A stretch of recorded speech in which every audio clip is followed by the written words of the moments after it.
Good morning! Magandang umaga sa lahat. Tayo ay gagawa ng ating inumin pang umaga. Pero ito munang inumin ko after 30 minutes bago ako mag-breakfast. Juice natin. Dito ako sa kusina. Hindi ko kasi maipakita. Yan. Squeeze natin dito.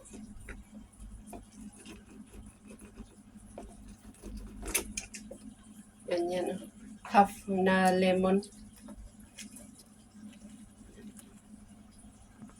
Pwede rin namang slice ito bago ilagay doon sa baso. Kaya lang this time ayaw kong ilagay ito. So, lagay natin sa glass. Ito mga 2 spoon. Para lagyan ko rin ito ng tubig para pati na yung lasa, may lasa pa dito. Ayan.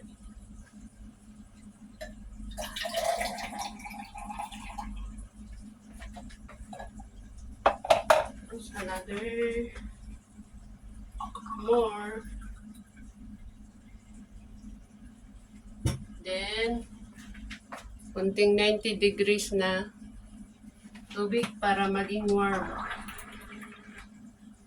Para maging warm yung ating lemon. Muna tayo ng kamay. Tapos, lagyan natin ng konting honey. Konti lang, pang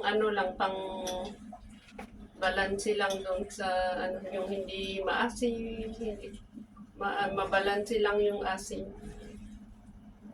Ito maliit itong kutsara. Parang lang. Teaspoon lang. Ako.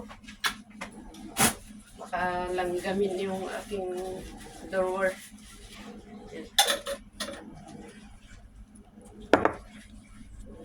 Sabihin haluin lang natin.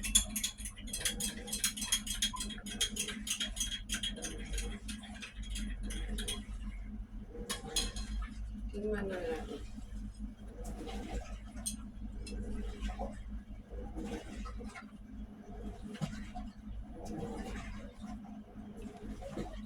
Tamang-tama lang. Sarap. May konting asim. Yung tamis hindi masyado malasahan kasi konti lang inilagay ko. Pero okay lang yung ganun. Kasi pag marami yung honey, hindi rin maganda.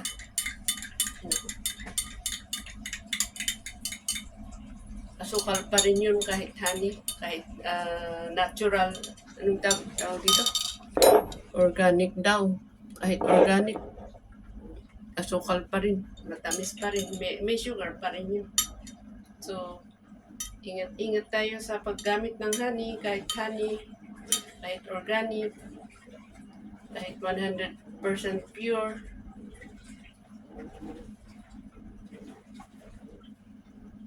Control pa rin ang paggamit ng honey. Ayan, maraming salamat. Ganito ako maggawa ng aking inumin.